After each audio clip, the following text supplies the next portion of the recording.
best shirt dry cleaned before a wedding, and then immediately drop the boot. If you want an argument with a friend, and then later discovered that they just returned to the original view, starting over is harder than starting up. If you're not ready for that, like if you've already had a bad day, then what you're about to go through might be too much. Feel free to go away and come back. I'll be here. Alright, thanks for coming with me on this trip. I'll understand if you have to take a break at any point. Just find a safe place to stop and quit the game.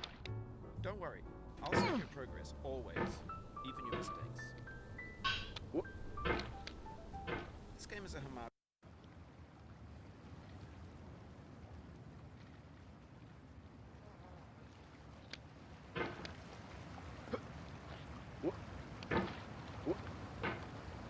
There's no feeling more intense than starting over.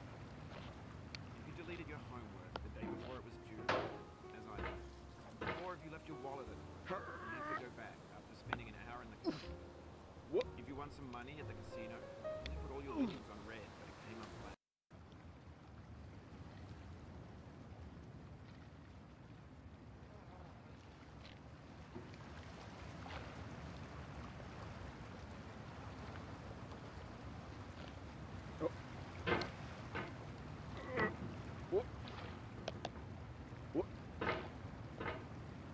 There's no feeling more intense than starting over.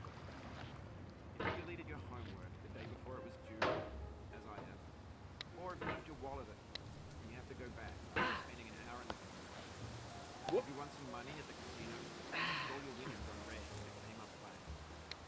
If you have your best shirt dry cleaned before a wedding, and then immediately dropped the boot. If you want an argument with a friend, and then later discovered that they just returned to their original view. Starting over is harder than starting up. If you're not ready for that, like if you've already had a bad day, then what you're about to go through might be too much. Feel free to go away and come back. I'll be here. Alright, thanks for coming with me on this trip. I'll understand if you have to take a break at any point. Just find a safe place to stop and quit the game. Don't worry, I'll save your progress always, even your mistakes. This game is a homage to a free game that came out in 2002 titled Sexy Hiking. The author of that game was Jazor, a mysterious Czech designer who was known at the time as the father of B games. And B games are rough assemblages of found objects.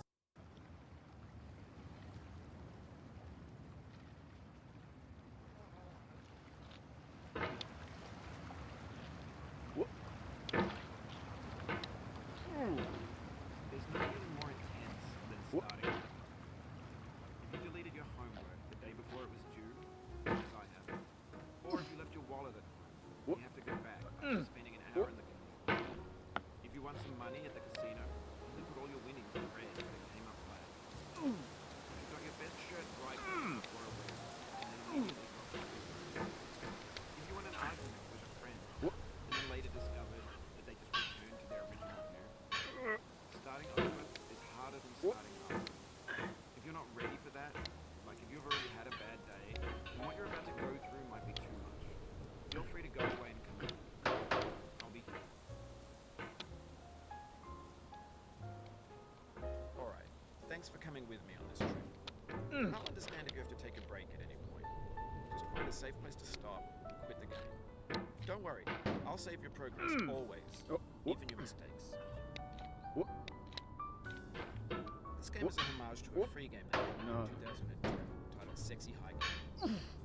The author of that game was Jazor, a mysterious Czech designer who was known at the time as the father of B games. And B games are rough assemblages of found objects. Designers slap them together very quickly and freely, and they're often too rough and unfriendly to gain much of a following. They're built more for the joy of building them than as polished products. In a certain way, Sexy Hiking is the perfect embodiment of a B game. It's built almost entirely out of found and recycled parts, and it's one of the most unusual and unfriendly games of its time. In it, your task is simply to drag yourself up a mountain with a hammer. And that act of climbing, in the digital world or in real life, has certain essential properties that give the game its flavor. No amount of forward progress is guaranteed. There's a player is constantly, unremittingly in danger of falling and losing everything. Anyway, when you start sexy hiking, you're standing next to this dead tree that blocks the way to the entire rest of the game. It might take you an hour to get over that tree. A lot of people never get past it. You prod and you poke at it, exploring the limits of your reach and your strength, trying to find a way up and over. And there's a sense of truth in that lack of compromise.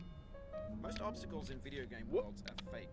You can be completely confident in your ability to get through them once you have the correct method or the correct equipment just by spending enough time. In that sense, every pixelated obstacle in sexy hiking is real. The obstacles in sexy hiking are unyielding, and that makes the game uniquely frustrating. But I'm not sure Jazuo intended to make a frustrating game. The frustration is just essential to the act of climbing, and it's authentic to the process of building a game about climbing.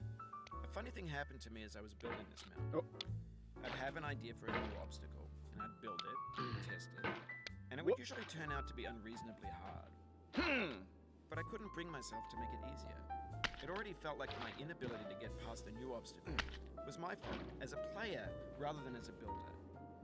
Imaginary mountains build themselves from our efforts to climb them, and it's our repeated attempts to reach the summit that turns those mountains into something real. When you're building a video game world, you're building with ideas, and that can be like working with quickset cement.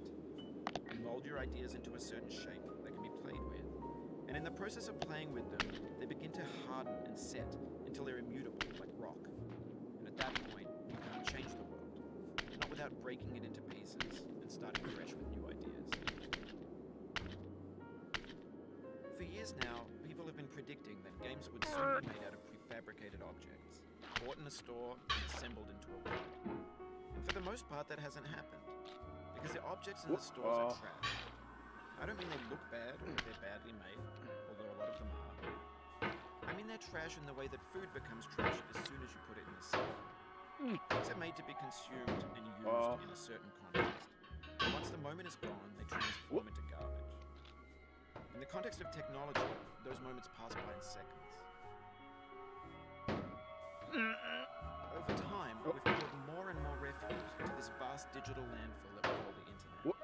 It now vastly outnumbers and outweighs the things that are fresh and untainted and unused. When everything around us is cultural trash, trash becomes the new medium, the lingua franca of the digital age. And you could build culture out of trash, but only trash culture. Be games, be movies, be music, be philosophy. Maybe this is what digital culture is. A monstrous mountain of trash, the ash heap of creativity's fountain. A landfill with everything we ever thought of in it. Grand, infinite, and unsorted. There's 3D models of breakfast, Gen X's fanfic novels, scan magazines, green screen Shia LaBeouf, banned snuff scenes on LiveLeak. Facebook's got lifelike bots with unbranded ad